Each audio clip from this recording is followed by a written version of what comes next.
Here is the slicker pattern that I just showed you on the photographs.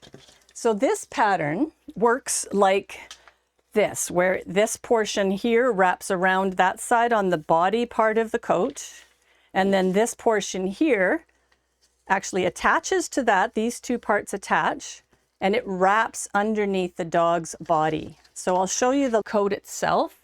All right, so this portion here matches that portion there. That's the tummy portion of the coat, and that wraps around underneath the legs of the dog and wraps around on the side of the dog.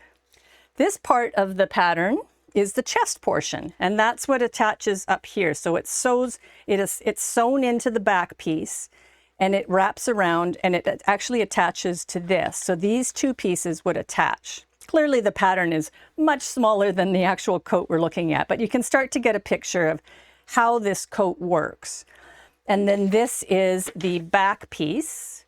So this portion, as I said, it wraps around and it attaches by Velcro to this, just as you can see here. So this coat, as I said, its biggest challenge on the dog is that it's too tight on the chest area. So I would be changing this piece. I would just be simply making this a little bit wider.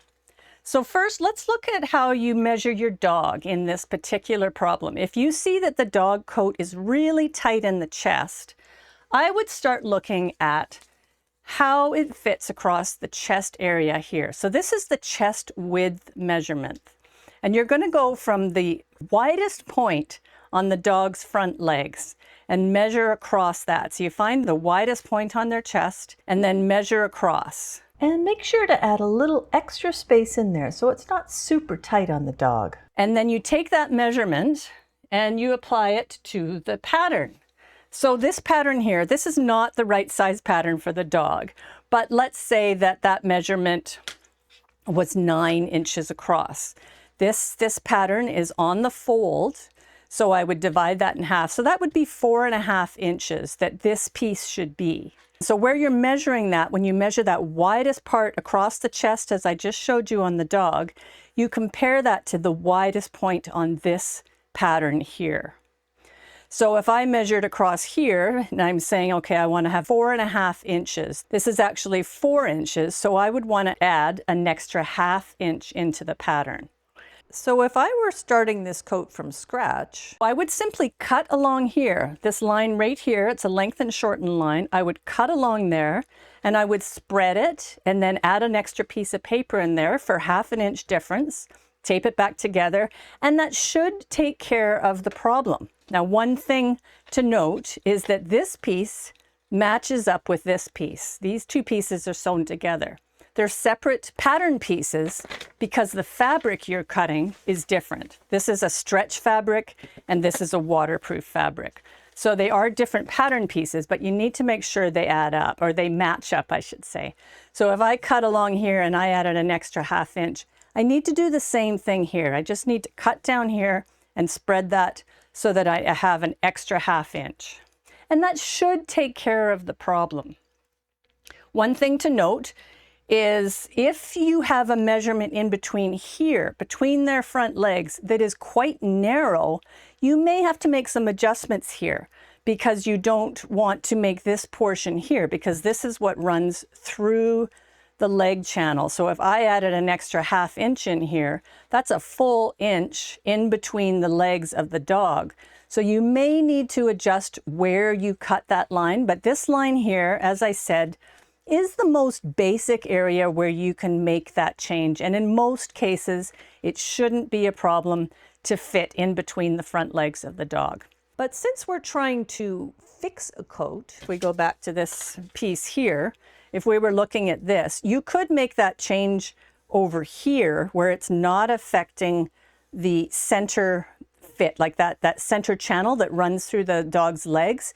If you made that slice and spread it open over here, that would simply be affecting this portion of the dog coat and it wouldn't be changing this channel.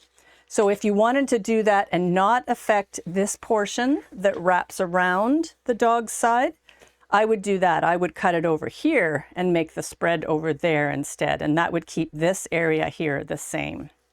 So when you do make that change, it's going to make this whole chest area so much looser.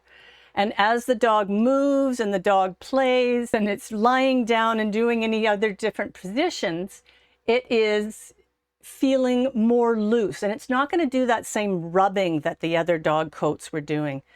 So it makes it a lot easier on the dog. It'll make, if you've ever seen that the dog gets into its coat and it starts to freeze up, the dog doesn't want to move, and it's like, I don't want to move, I'm all stuck in my spot.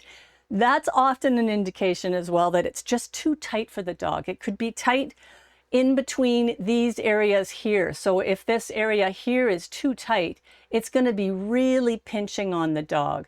And then if I go back, if it was really pinching underneath here, you would also have some problems with it pinching underneath their arms. But this particular coat actually fits the dog quite well around the stomach area. The chest circumference fits quite well, but it was just strictly a problem in the chest portion across the dog's front chest. So that's the chest width measurement. It's a really simple one to make a change on. And once you get that change, it should easily fix your dog's comfort and the fit of the coat. So if I was to make that change on this coat, it would be a really simple change on the coat. As we said, we've already looked at the pattern itself, but what I would do is I would open it up along an area that is a straight edge on the coat. So I would open up these stitches here, and then I would take the dog coat and turn it inside out so I could get at these seams here. And then I would undo this seam along here and undo the seam on the other side of the coat. And then I would replace this section. So hopefully that makes sense. And if you have any questions whatsoever about what I've gone over here, let me know in the comments. I've also got my email down below in the description, so feel free to send me questions if you have any questions on that.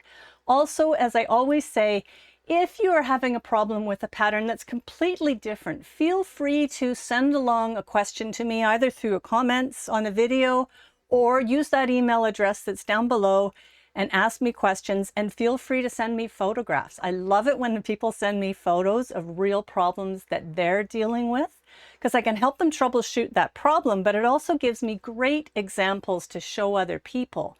Because if you're having a problem with a fit, there's no doubt that someone else is having the same kind of issue.